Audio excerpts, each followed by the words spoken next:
good morning, good morning, good morning, morning devotion family. How is everyone and how is everybody?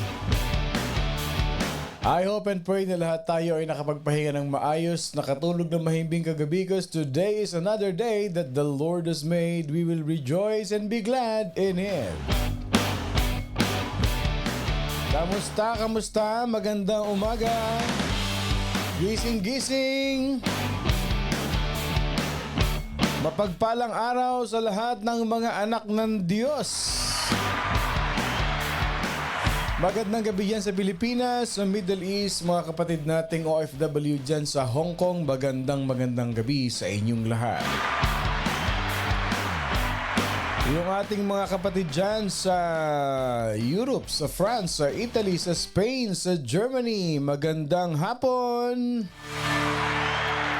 Magandang umaga sa lahat ng mga nandito sa Southern California at sa iba't ibang states pa, no? Nakasama natin ngayon sa Morning Devotion. Tako, may nakita na ako agad na happy birthday! Yes, good morning sa ating lahat mga kapatid. Ako pong muli si Pastor Bong bumabati ng mapagpalang Monday morning sa ating lahat. This is the day that the Lord has made. We will rejoice and be glad in it. Okay, huwag na nating patagalin ang ating early bird for today. Okay, excited na ito habang nagkakape. Ang ating early bird for today is all the way from Alabama. Ayan, ang ating early bird ay si Sister Eileen Williams. Okay, sabi ni Sister Eileen, thank you, Lord, for another wonderful new week. Please guide us and protect us, Lord, throughout the week. Maayong buntag, Pastor Bong and Morning Devotion family. At yung ating magic word for today. Ayan. Mamaya natin babasahin yung magic word natin para sabay-sabay tayong kakanta at sasayaw. Ang ating second runner-up, nga pala, Sister Eileen, tanggapin mo yung early bird prize kay Lord mamayang 11:22. Congratulations, Sister Eileen Williams, for being our early bird for today. Ang ating second runner-up ay si Sister Lily Rosario. Congratulations! At ang ating third runner-up ay si Sister Elma Katapang Florendo. Congratulations sa inyong tatlo, Sister Eileen, Sister Lily, and Sister Elma. Ano yan? The power of women. Talagang puro babae ang ating top 3 for today. Binabati ko ng happy birthday sa lahat na nag-celebrate na kanilang birthdays today. Happy birthday sa inyo mga kapatid. Tanggapin nyo ang aming balloon from Morning Devotion family. Ayan. Naggagandahang balloon. In behalf of Morning Devotion family, happy birthday Sister Noraline Mendoza. Kamet, good morning and happy birthday. Palakpakan natin ang ating birthday celebrant. Okay, as we continue our morning devotion, again, happy birthday sa lahat na nagsa-celebrate ng birthday and happy anniversary sa lahat ng couples na nagsa-celebrate ng kanilang wedding anniversary. Ayan, many more years, mga 60 years pa ng fruitful anniversary ninyo mga kapatid. Okay, isagad na natin. 100 years ng mapagpalang pagmamahalan ninyo. Yehey! Ayan, dalangin ko, prayer namin ng Morning Devotion family, may you enjoy, may celebrate your wedding anniversaries at talagang malakas pa kayo with the provision and blessing of the Lord. Okay? Sa buhay ninyo at yung mga nagsaselebrate ng birthdays dyan, happy birthdays. Baka naman. Okay, moving forward mga kapatid, thank you for joining us yesterday sa ating pong worship service and many are being blessed mga kapatid kahapon sa ating powerful message in the series of brokenness. Okay, life principle that we're gonna learn today is very important. So don't forget to tag your friends and your family so that they can also hear the powerful revelation of the Lord through this platform, yung ating morning devotion family. Okay. Huwag kakalimutan mga kapatid na itong pong darating na June 30, nais ko lamang pong i-announce. Okay. Ang church natin sa West Covina is gonna be celebrating its first year anniversary celebration service. Wow! Talaga naman, nakaisang taon na tayo mga kapatid. Nakaisang taon na tayo with the help and the provision of the Lord. Palakpakan natin yung ating mga kapatid dyan sa West Covina. It is through the guidance of the Lord na ang Carson at ang West Covina po is this is a sister church. Ako lang po ang pastor dito. Ako po nagpapastor diyan. Ako makikita ninyo sa umaga at maging sa hapon. So, being head pastor of this, we are so blessed by God na talagang yung provision ni Lord na ngayon magsa-celebrate na tayo ng first year anniversary natin. Nyo po ito, screenshot ninyo yan. June 30, 2 p.m. mga kapatid, come, be blessed, be inspired, and be renewed. And be part of this growing family church, mga kapatid. Ang address po natin is 1773 West San Bernardino Road, Building 29, West Covina, California, 91790. Food will be served. Wow! Masasarap na food yan dahil first year anniversary. Please mark it on your calendar and I'm inviting you personally to be there, mga kapatid. Magsama-sama po tayo at i-celebrate natin ang kabutihan ng ating Panginoon Diyos sa ating church sa West Covina.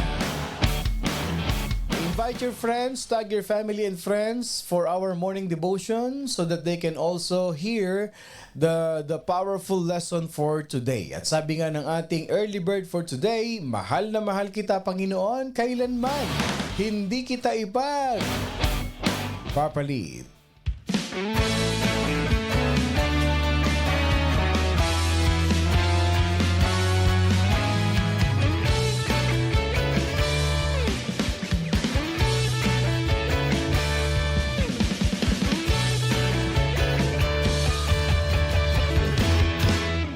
Mahal na mahal kita, Panginoon. Mahal na mahal kita, Panginoon.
mahal kita, Panginoon. Yes, Lord, we love you, Lord.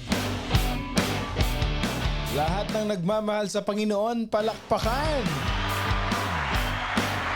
Yung paggising pa lang, I love you, Lord na ang sinasabi nila. Yung mga nasa Pilipinas dyan, bago matulog, I love you, Lord. Siyempre, for the whole day, iningatan tayo ng Panginoon. Okay, ito si Eileen, tong ating early bird, nang iinggit pa talaga. Sabi niya, coffee with binangkal. Lami, kaayo. Yes, day, kalamian. Nanginggit pa talaga itong si Inday Eileen. Oo. Ano ang kapartner ng inyong coffee? Type in the comment section. Mag-inggitan tayo ng umaga. Okay, ako kape lang, okay na. Okay, ingat-ingat kayo mga nagda-drive dyan, mga nag-aalmusal. Listen and share our morning devotion. Okay, moving forward as we're gonna have a very powerful topic tonight. Ilan sa atin dito ang naniniwala, mga kapatid, ano? It might be in an engineering area in life, o kayo man nagluluto, kayo man may ginagawa sa inyong bahay, meron kayong isang importanteng project sa buhay. Ilan sa atin ang naniniwala na mas magandang umpisahan mo from scratch kesa mag-repair, gawa ng paraan, o remedyohan kahit sa pagtatayo ng bahay? No? Ano ang mas maganda? Yung bang nire-repair mo ng paunti-unti, o mas maganda yung knockdown and then umpisahan mo ulit from beginning para talagang matibay ang foundation, maayos ang lahat? Okay? In every area, in every aspect ng ating mga project sa buhay, minsan mas maganda yung mag-umpisa ka talaga sa from the beginning. Umpisahan natin kaysa yung nire-remedyohan mo yung mga bagay-bagay. May mga ganun, marami tayong nakakausap na, nako pastor, mas maganda pang umpisahan mo ulit sa umpisa. At least sigurado ka, magagawa mo ng maayos. Hindi yung gagawin mo yung kabila and then later on, after a while, ito namang kabila masisira. Yung ganun. And it prolonged the process. At later on, hindi ka rin nagkakaroon ng confident na maganda yung magiging outcome. Dahil nga, niremedyohan mo lang siya. Hindi kagaya nung talagang complete knockdown and complete built-up ang gagawin mo.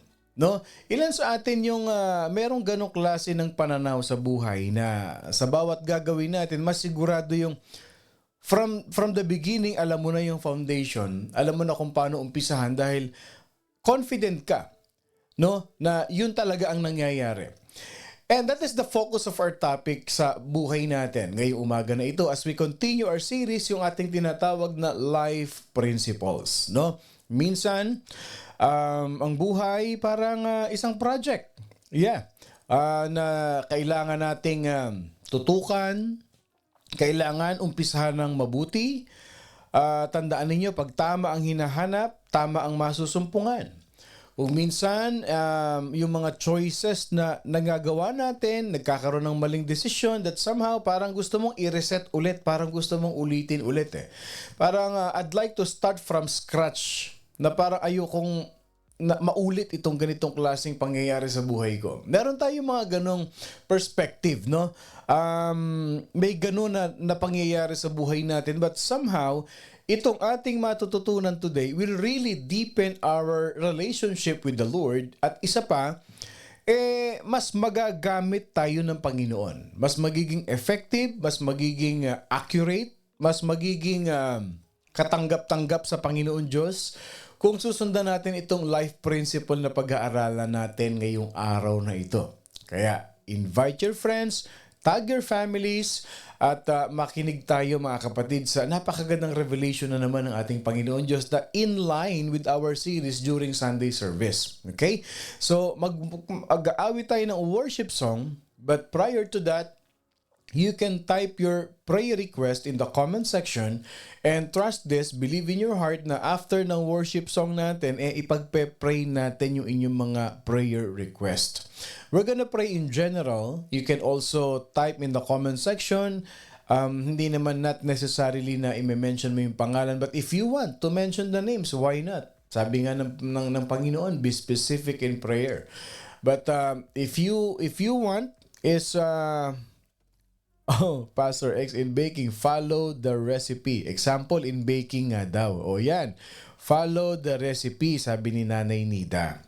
Oo, sa pagluluto kasama yung ganun eh. Minsan, yung bang tatawagin ka kasi pareremedyohan sa yung pagkain kasi may nagkamali, napasobra yung ganito, mahirap yung nireremedyohan mo eh. Kaya tuloy minsan, sana ako na lang nagluto. No, ako na lang sana ang pinagluto mo para hindi ko nire-remedyohan. Okay? So, ganun din yan sa buhay natin. Walang pinagkaiba. No, meron talagang mga ganun. So, makinig tayo mabuti. Ha?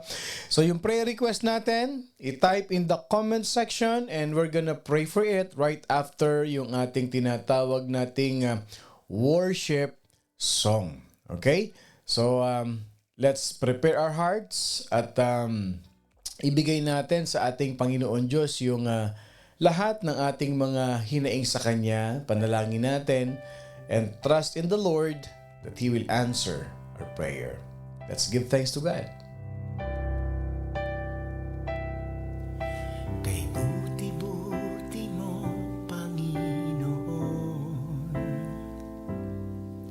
sa lahat ng oras, sa bawat araw, ika'y laging tapat kung magmahal. Ang iyong kaawaan ay magpawalang hanggan.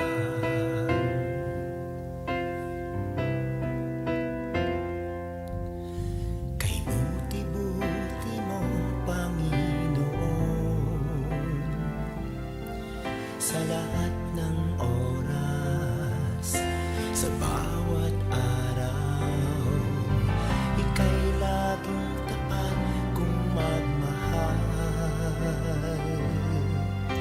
Ang iyong kaawaan ay magpawalang hanggan. Pinupuri, sinasamba kita, dakilang Diyos at Panginoon.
mabuti ang Diyos na sa atin ay nagmamahal. Tunay ngang ika'y walang katulad, tunay ngang ika'y hindi nagbabago. That's the goodness of God. Alam nyo, pag isinamarize natin yung buong kanta na yun, this will be our declaration for today. Type in the comment section. Today is the very first day of the week. At ito yung ating declaration. Type in the comment section, thank you, Lord. Type in the comment section, thank you, Lord. It is a declaration of our faith. It is a declaration of our trust in God. It is a declaration that the goodness of God will be upon us, that the provision of the Lord will be upon us, that the favor of the Lord is already received by each and every one of us. Type in the comment section and declare this in your heart. Thank you, Lord. We walk by faith and not by sight. We live by faith and not by sight. By faith, kapatid, type in the comment section, thank you, Lord. And believe this in your heart. Whatever is your prayer, whatever is your desire, whatever is you are asking in the name of Jesus, type in the comment section, thank you, Lord. Ganyan katibay ang faith natin. Every day as we listen to morning devotion, meron tayong daily declaration. Daily devotion, daily declaration, daily prayer. Na hindi pa man natin natatanggap, nagpapasalamat na tayo sa Panginoon. Bakit? Because our God is a good God. Our God is a giver God. He gives the desires of our heart in accordance to His will. Kaya ngayon pa lang nagpapasalamat na tayo. Ganyan tayong morning devotion family. Ganyan tayong mga anak ng Diyos. No doubt, no worries, but instead, being thankful and grateful sa araw-araw. Type in the comment section, lalo na kung may pinagpe-pray kang bagong trabaho. Kung may pinagpe-pray kang provision sa buhay mo. May pinagpe-pray kang illness, health issue. Declare this in your heart. Thank you, Lord. Let's pray. Heavenly Father, Creator of the heavens and the earth, the giver and the blesser of all the things that we have. Lord, today, we say thank you. Lord, today, we declare thank you. Because all that we desire, all our prayers are being answered by you. Lord, nakita mo, narinig mo ang panalangin ng puso ng bawat morning devotion family. And you've seen the afflictions of your children. You've seen the worries of your children. And Lord, today, we declare that in your name, we claim what we have prayed. Today, we claim your favor. We claim your provision. And we claim all the goodness that comes from you alone. May you comfort our hearts. May you comfort our families. May you comfort each and every one of us with your powerful touch and presence and manifestation in the midst of us. Lord, salamat po. That as we start the day right, that as we start our week right, Panginoon Diyos, we claim in the name of Jesus that in your name, all our families who are sick are healed right now in your name, Jesus. Lord, today we claim that by your presence, lahat ng nasa hospital, Panginoon, Whether it is we ourselves, or it is our family members, or it is our loved ones, wherever they are, sa Pilipinas, in other parts of the world, Panginoon Diyos, Lord, we declare, we are healed in your name, Jesus. Dinideclare namin, Panginoon Diyos, ang mga magulang na nagmamahal sa anak, ang mga kaibigan na nagmamahal sa kanilang mga kapatid, Panginoon Diyos, dinideclare namin ngayong araw na ito, saan man sila naroon, Lord God, wherever they are, let your powerful healing be upon each and every child of yours, Panginoon Diyos. Let this be a wonderful moment to experience the anointing of the Holy Spirit that is moving in the midst of us. Lord, let this day be the start of a new day. Those who are seeking for job will claim that the best job that you will give to them is already received. Panibagong trabaho, panibagong buhay, panibagong pagpapala, panibagong gabay, new wisdom, new beginning of life, and new favor that comes from you. Lord, thank you for answering our prayers. That in your name, Lord God, by faith, we believe in our hearts. We receive it. We claim it. And we share it. Thank you, Jesus, for bringing us together every morning. That this family is indeed, you are the head. Ikaw ang aming Ama na nagpapatnubay. Ikaw ang aming Ama na gumagabay. At ikaw ang aming Ama, Panginoon Diyos, na nagbibigay ng lahat ng meron kami. We offer ourselves to you. Even our healing we receive today. Thank you, Jesus. Thank you, Jesus, that your blood has been shed on the cross, Lord God, for us to live an abundant life. We lift our prayers to you and we receive your provision. We surrender our hearts, our thoughts, our whole being to you today, that nothing will dwell but your holiness and your Holy Spirit. Pagpalain mo ang mga anak mong nakikinig ngayon. Palakasin mo, Panginoon Diyos, ang lahat ng anak mo na nananalangin sa iyo ngayong araw na ito. Excited kami, Panginoon, for a powerful testimony that many of us will share in this family. Give you back all the glory, the honor, and the highest praise. Anoint me, Lord God, to share your revelation today. In the name of the Father, the Son, and of the Holy Spirit, receive the provision and favor of the Lord. In Jesus' name we pray. Amen and amen and amen. Congratulations, mga kapatid. Our prayers is already answered. Sinagot na ni Lord ang panalangin mo. Magandang umaga pong muli sa inyong lahat. Ako pong muli si Pastor Bong, bumabati na isang mapagpalang Monday morning sa ating lahat. Ito yung pag-uusapan nating napakaganda. That is in line with our Sunday service. It's not a coincidence. It's not an accident. It is a divine revelation of the Lord for us.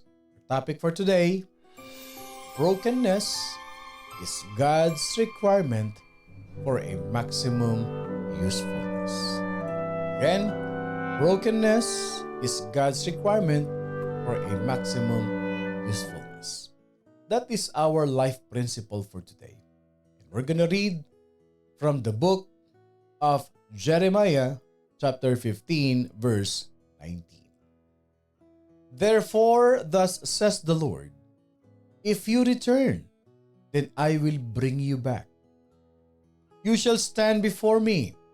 If you take out the precious from the vial, you shall be as my mouth. Let them return to you, but you must not return to them. Again, from the book of Jeremiah, chapter 15, verse 19, therefore, thus says the Lord, if you return, then I will bring you back. You shall stand before me. If you take out the precious from the vial, you shall be as my mouth. Let them return to you, but you must not return to them. Alam niyo po, babasahin natin sa Tagalog ito. Hayaan nating malasahan natin yung sarap ng salita ng Diyos na isi-share sa atin, mga kapatid. Ito yung Tagalog niya. Kaya't ganito ang sabi ng Panginoon. Kung ikaw ay magbabalik loob, tatanggapin kitang muli at ikaw ay tatayo sa harapan ko. Kung bibigkasin mo ang mahalaga at hindi ang walang katuturan, ikaw ay magiging parang aking bibig. Sila'y manunumbalik sa iyo, ngunit hindi ka manunumbalik sa kanila. Ako, ang ganda nito, mga kapatid. Christians, people who is already in the church, serving the ministry, tumanggap na kay Lord, follower na ni Jesus, why does Christians, they fight so much to achieve what they consider to be the most in their life? Maraming mga Kristiyano, ano bang pinaglalaban natin sa buhay? Bakit masyado tayong nakafocus dun sa mga bagay na magiging kasikatan mo that will bring you on the top? And sometimes, many Christians, many people, they fabricate or gumagawa sila ng kanilang sariling paraan o yung tinatawag nilang they fabricate their extensive list of achievements, maybe an expectation that they will be able to present it before God one day. Parang ganito yan eh. You always do your best. You always do your best effort. Na akala nila pag dating ng araw, lahat ng ginawa nila sa Panginoon pwede nilang ipagmalaki. Merong ganun. Nangyayari yan. We're gonna dive in deeper in this life principle. Okay? Brokenness. Tandaan natin, yung brokenness sa salita na yan is God's requirement for a maximum usefulness. Many people, they will do their best. They will try their hard. Sabi nga nila, patay kung patay.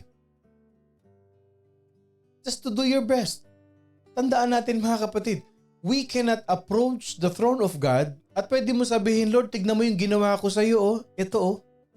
Ang dami kong ginawa sa iyo, Lord. See, Lord, what I have done for you. See, I did my best. During my time, Lord, pinagpalit ko nga yung trabaho ko, Lord, nakita mo ito?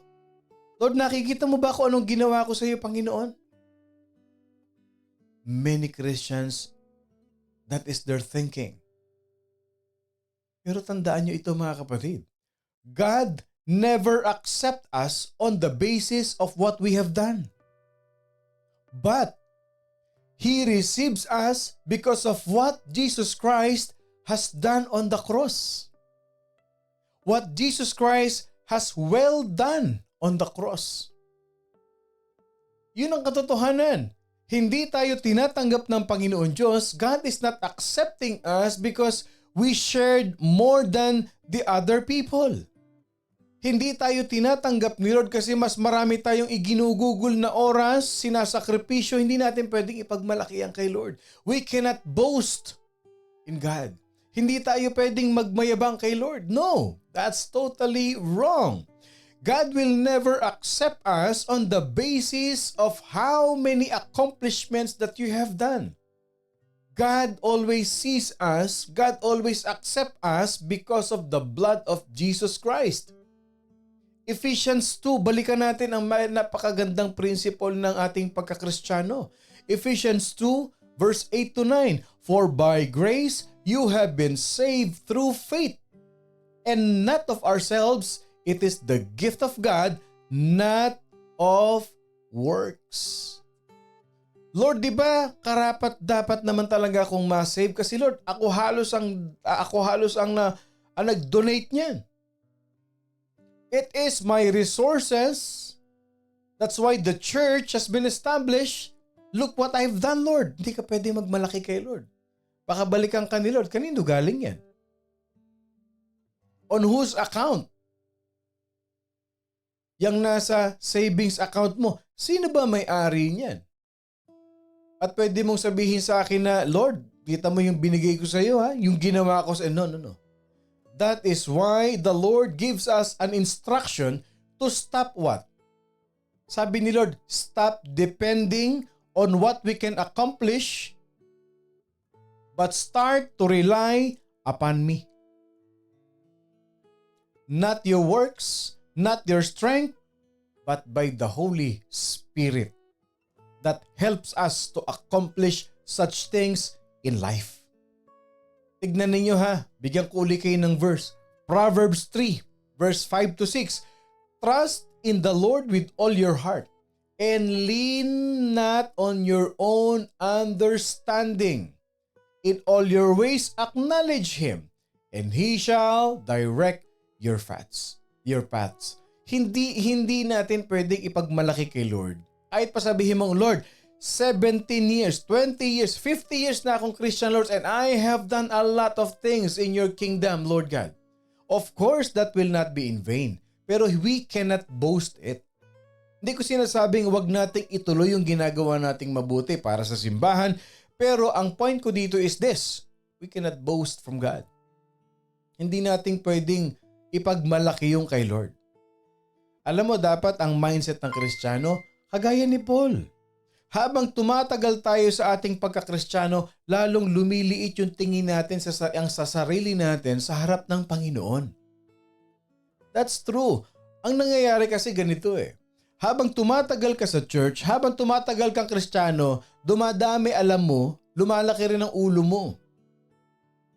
And you think that you are on top, you are better than anybody, that you are righteous than anybody. And sometimes pa nga, mas marunong ka pa sa pastor mo. Akala mo mas magaling ka pa sa pastor mo kasi matagal ka ng Kristiyano. Alam ko na yan. I know all of it. Been there, done that. Hindi ko na kailangan yan. No. Kung tayo totoong Kristiyano, hindi natin ipagmamalaki yun eh. You always submit, you humble yourself before God. Dapat, habang tumatagal tayong Kristiyano, humahaba ang taon natin bilang Kristiyano, mas paliit ng paliit ang tingin natin sa sarili natin sa harap ng Diyos. That's the principle of the Word of God. Alam niyo si Paul, una sinabi niya, the first year of his ministry, sabi niya, I am least of all the disciples. Anong kasunod? I am the chief of all the bad people. Ako yung pinuno ng mga makasalanan. At habang tumatagal si Paul sa kanyang ministry, ano pinakahuli sinabi niya? Ako lang ang pinakamakasalanan sa balat ng lupa sa lahat ng mga tao. Nakita niyo yung humility ni Paul? That's what we should be. We should experience brokenness. Brokenness is a process. It is painful, but it is necessary for a Christian. However, it's not just for salvation, but for every aspect of life. Because the Lord calls us to repent of what? Our sinful habits. Yung self-reliance mo. Yung prideful desires ng puso mo until we can truly say, dapat ganito ang attitude natin sa Panginoon. Dapat ito ang character natin. Lord, all that I am, all that I have belongs to you and it is yours. All that I am is yours. All that I have is yours. You are in me and I am in you. Yun ang mahalaga. Lord, ikaw po ay sumasa akin at ako po ay sumasa iyo, Panginoon Diyos. That's all that matters. Now, the question for us is this. How can really God move into your life if there are stumbling blocks? If there is something that hinders the Lord to work in your life? Ito yung magandang question sa atin eh. What is God removing away from your life? Pangalawa, what do you trust more than the Lord? Ano bang inaalis ni Lord sa buhay mo? Ano yung pinagkakatiwalaan mo na higit pa sa Panginoon? Brokenness is a process. God will break your dependence upon anything other than Himself. Aalisin ni Lord yung dependency mo sa ibang bagay, lalo na't hindi ka sa Kanya nakadepend. No matter how long it takes or how difficult the process may be. Bakit? The Lord will never give up on you. Because the Lord, listen to this, when He died on the cross, He committed Himself to you to bring you to a place of wholeness and spiritual maturity. Yan ang covenant ni Lord sa atin. Ibabalikan ni Lord. Gusto ni Lord na makumpleto ka, mabuo kang muli. At mangyayari lang yon pag nagmamature ka spiritually. Bakit? Kasi ang gusto ni Lord for you to become a Christ-like character. God wants you to be the likeness of His Son, Jesus Christ. Romans 8:29, for whom He foreknew. Ikaw yun. Ito yung karugtong ng all things work together for good. Ito yung 29, for whom He foreknew. Kilala ka niya. Nasa tiyan ka pa lang ng nanay mo, kilala ka niya. Ano sabi dito sa Romans 8:29? He also predestined to be conformed to the image of His Son. Ang gusto ni Lord, ibalik ka niya sa dati niyang design sa iyo. Yung likeness of His Son. Hindi ka ba nagtataka na kahit pa paulit-ulit ka nagkakamali, paulit-ulit ka rin itinutuwid ng Panginoon, and God is using people for you to be renewed. God is using people for you to be transformed. God is using people for you to realize that you need to repent. But the problem is this, matigas ang ulo mo.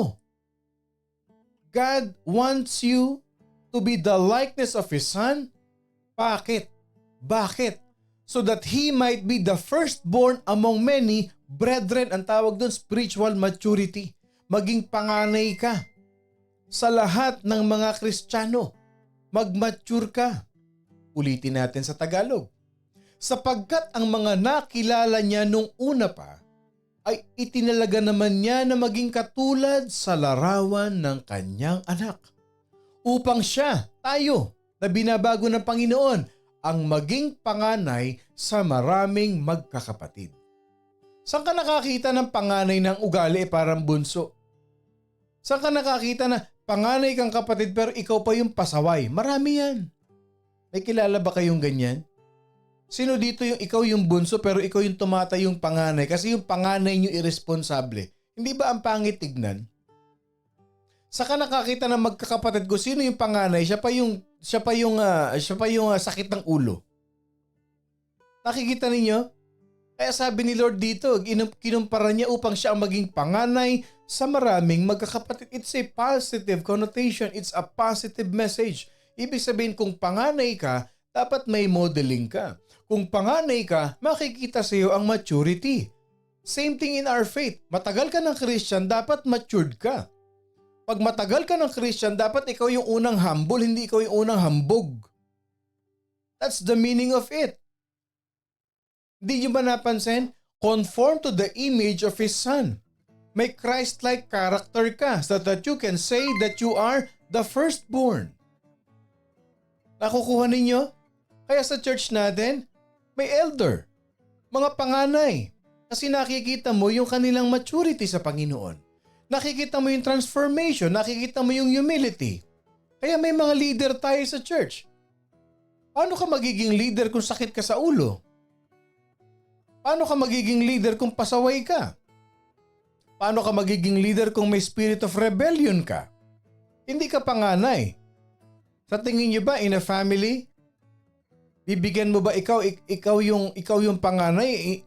Paano ka susundin ng mga kapatid mo kung ikaw mismo hindi karapat dapat sundin? May mga ganon. Nakita niyo yung relevance ng Word of God?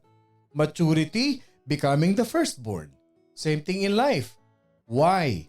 Why do we have to be the firstborn? Bakit? So that He can bring you to work to help others. Ang panganay, leaders, they lead.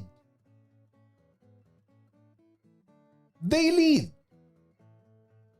Bakit ginagawa ka nila? Bakit ka pinagmamature spiritually? so that you can take care of the others. That you can help others to grow as well. Nakita niyo si Apostle Paul. Balikan natin yung kwento ni Apostle Paul. Natatandaan ba ninyo sa book of 2 Corinthians? Natatandaan niyo yung tinatawag na thorn in the flesh? Hindi ba? The Apostle Paul, he faced such a time of suffering. At sinulat niya dito, dumating din si Apostle Paul sa point na nasaktan din siya.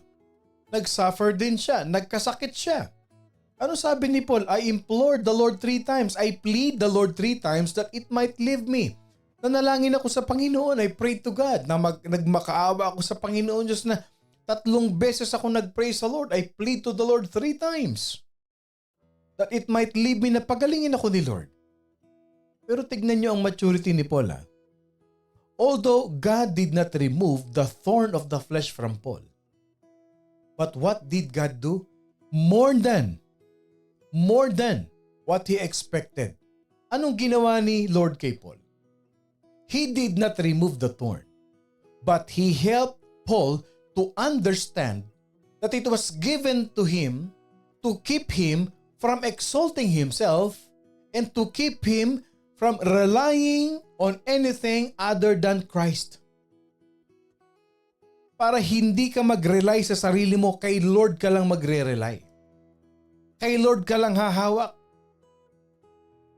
2 Corinthians, basahin natin. Chapter 12. Tignan natin i-open lang natin para maintindihan ninyo. Okay. In chapter 12 verse 7, lalo na dahil sa kalabisan ng mga pahayag, kaya't upang ako'y huwag magyabang ng labis, binigyan ako ng isang tinik sa laman, isang sugo ni Satanas upang ako'y saktan, upang ako'y huwag magmalaki ng labis.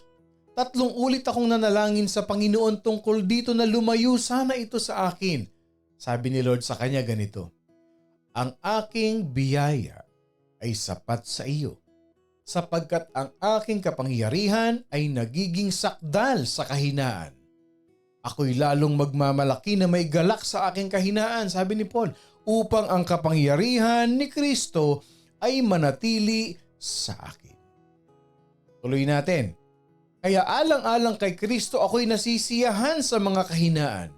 Nasisiyahan ako sa paglait, sa kahirapan, sa pag-uusig at mga sakuna sapagkat ako'y mahina, ako nga'y malakas.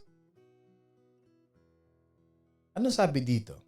My grace is sufficient for you, for my strength is made perfect in weakness. Therefore, most gladly I will rather boast in my infirmities, that the power of Christ may rest upon me. Nakita niyo ang faith ni Paul? Nakita niyo ang humility ni Paul? Verse 10, therefore I take pleasure in infirmities, in reproaches, in needs, in persecutions, in distress, for Christ's sake. Ang tanong, do you take pleasures when somebody insulted you? Do you take pleasures when your pride has been stepped in? Pag natapakan ang pride mo, natutuwa ka ba? Of course, no way.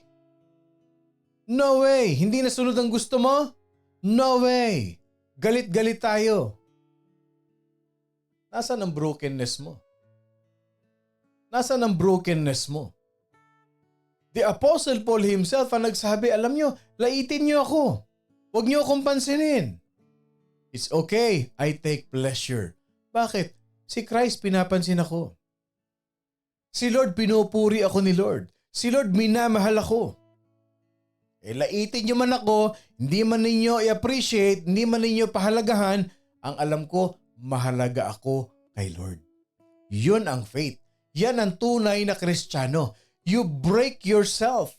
You went through the process of brokenness. Why? Because you know that God is restoring you into His own will. Ganyan ang Kristiyano. The Apostle Paul thought the apostle that his grace would always be sufficient sa lahat ng kahinaan mo, anak. Sa lahat ng pinagdadaanan mo, sa lahat ng disappointment mo, anak. My grace is sufficient. the same is true for you.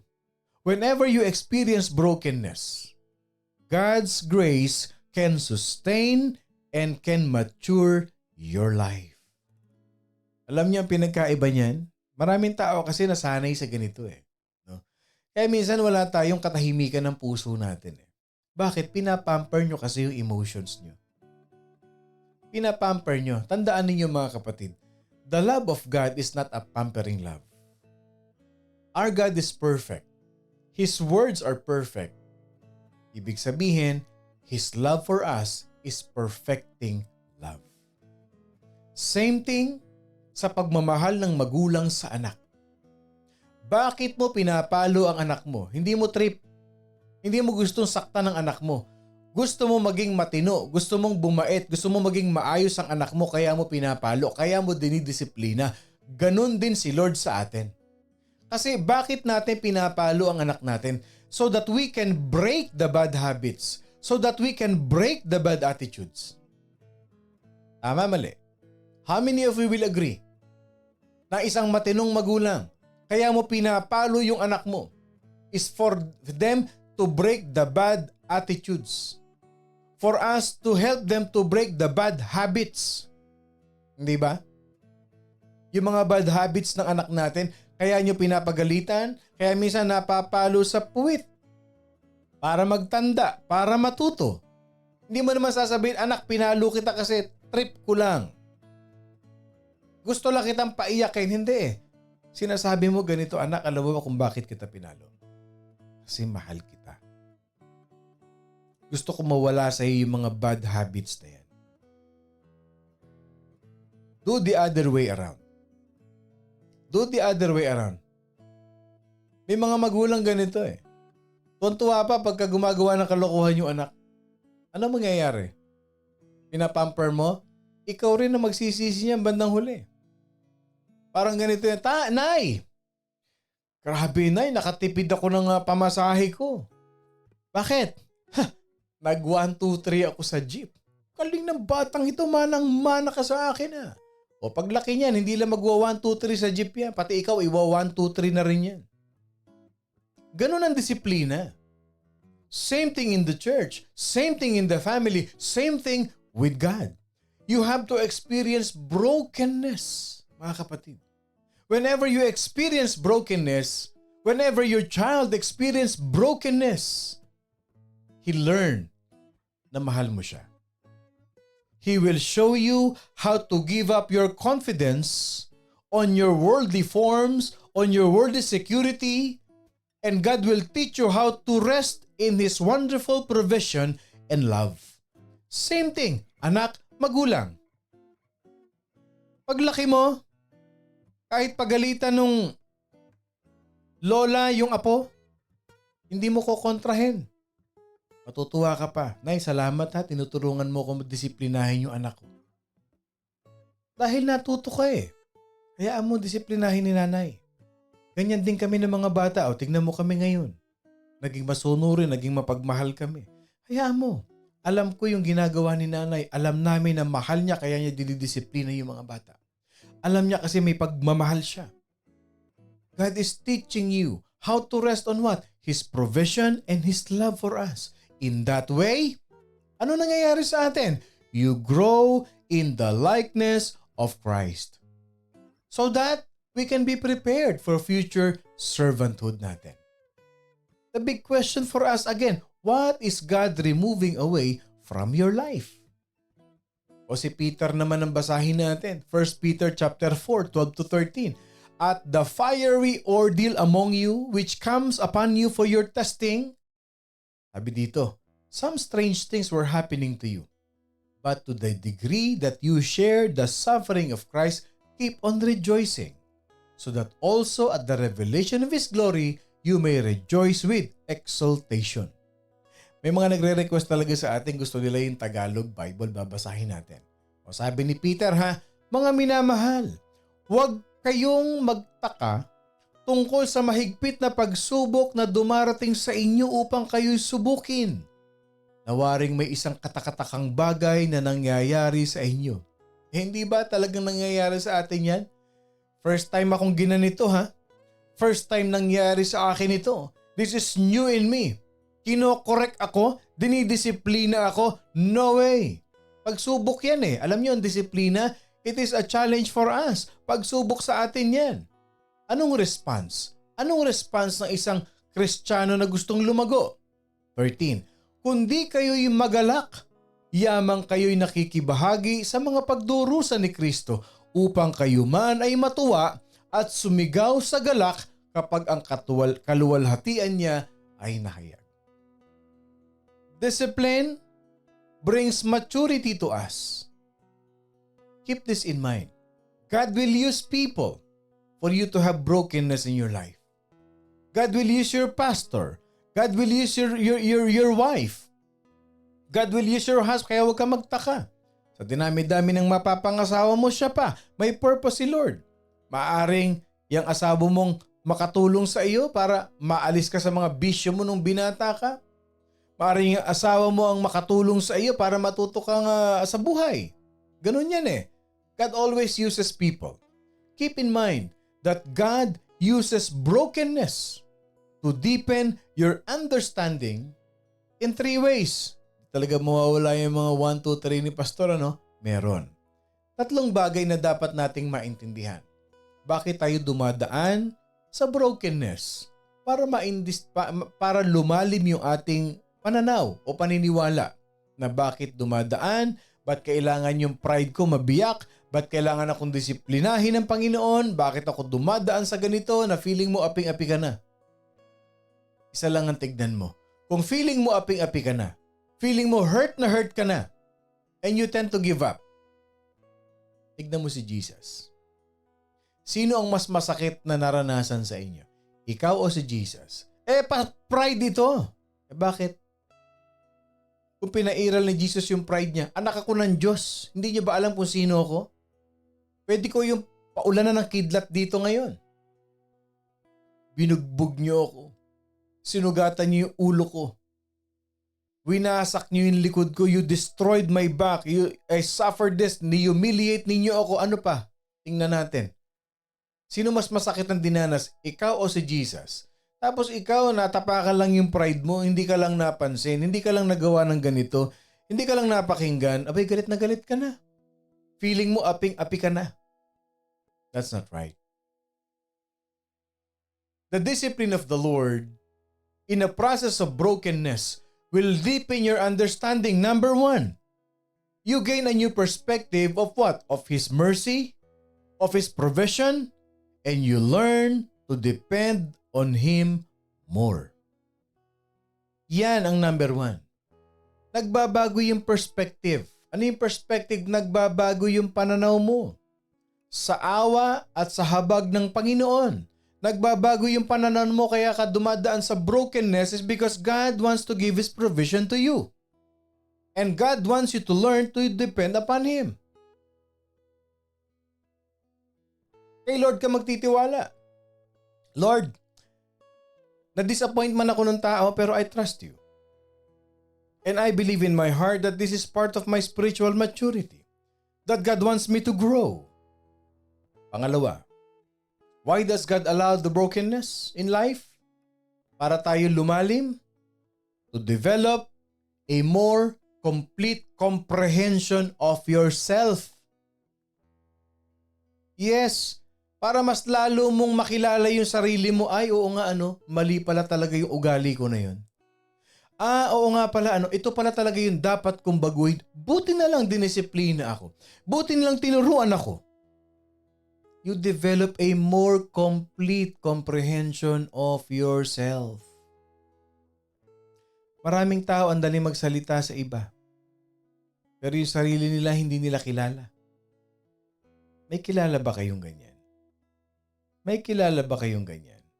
Sabi nga nila, ang bad attitude daw is like a bad odor. You cannot smell yourself. Yung bad attitude, kala mo lagi kang tama. Alam mo lagi kang api. Alam mo kung bakit? You don't really know. You don't have a complete comprehension of yourself. Hindi mo kilala yung sarili mo. You will never know yourself. Unless you go through a process of brokenness in life that will bring you to spiritual maturity. Number 3, your compassion and your understanding for other suffering grows. When you see yourself as Mr. Nobody, you will never see that you are somebody to other people. Lahat tayo pantay-pantay tayo kay Lord. Yung pagmamahal, yung pangunawa sa kapwa na ibibigay mo kasi naintindihan mo kung sino ka. Your compassion and your understanding, it grows. It grows. The more you die to yourself, the more you pick up your cross, and the more you follow Jesus, the more you become Christ-like, mga kapatid. Now the question is this: are you facing a season of trials and brokenness in life? Then you have to embrace the promises of the book of Jeremiah 15:19. Binasa natin kanina yan. If you extract the precious from the worthless, you will become my spokesman. Kaya't ganito ang sabi ng Panginoon, kung ikaw ay nagbabalik loob, tatanggapin kitang muli at ikaw ay tatayo sa harapan ko. Kung bibigkasin mo ang mahalaga at hindi ang walang katuturan, ikaw ay magiging parang aking bibig. Sila'y manunumbalik sa iyo, ngunit hindi ka manunumbalik sa kanila. Ano ibig sabihin yan?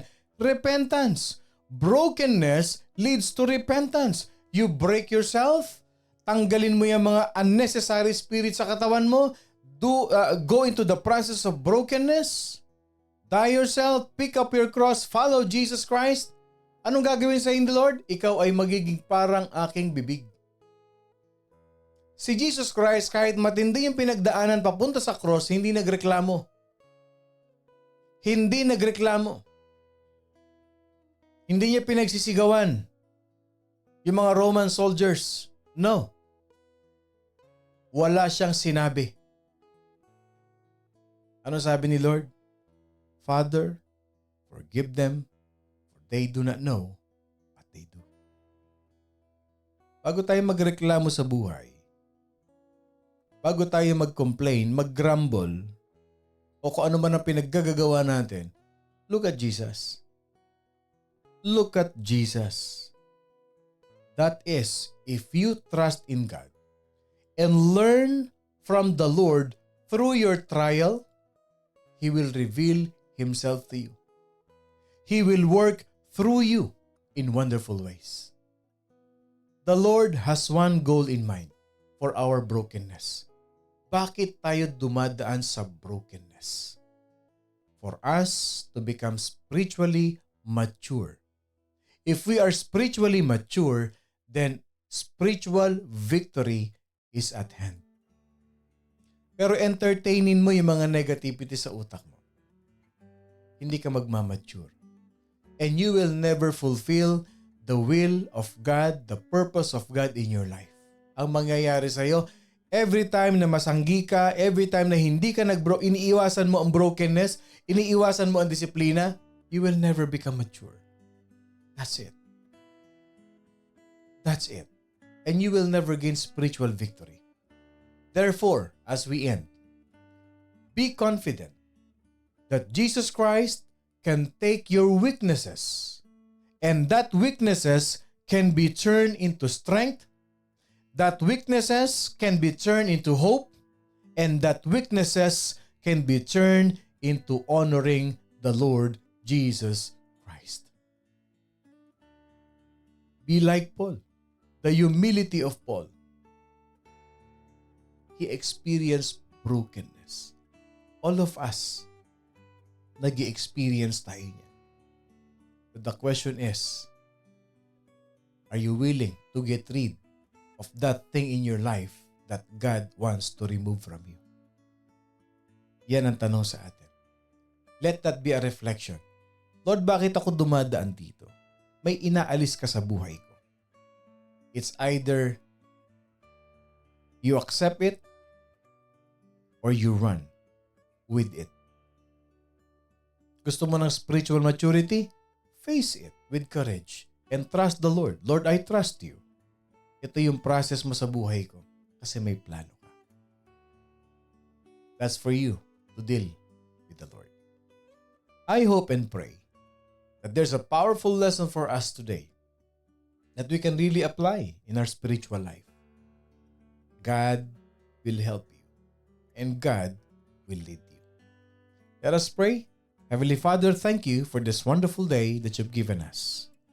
That as we experience brokenness, Father God, we love you for this chastisement, Lord God, for the discipline, because you want us, Lord God, to fulfill your will in our life. And for us to learn a very valuable lesson in life, Panginoon Diyos, that the more we become broken, the more we will be used by you, because the more broken we are, the more your name will be glorified in our life. It is not about us. It is all about you, Jesus. We will never give up, Lord God, in serving you. We will never give up in this process of brokenness, because at the end, Lord God, you will be with us and we will become more stronger by your grace, by your mercy, and by your Spirit, Lord. We thank you for this morning devotion, family. We love you. We honor you. In Jesus' name we pray. Amen and amen and amen. Magandang umaga po sa inyong lahat. Ako pong muli si Pastor Bong, bumabati na isang mapagpalang Monday morning sa ating lahat. Laging tatandaan, brokenness is painful, but it is necessary for our spiritual maturity. At wag na wag kakalimutan, we are blessed by God. I love you all, mga kapatid, with the love of the Lord.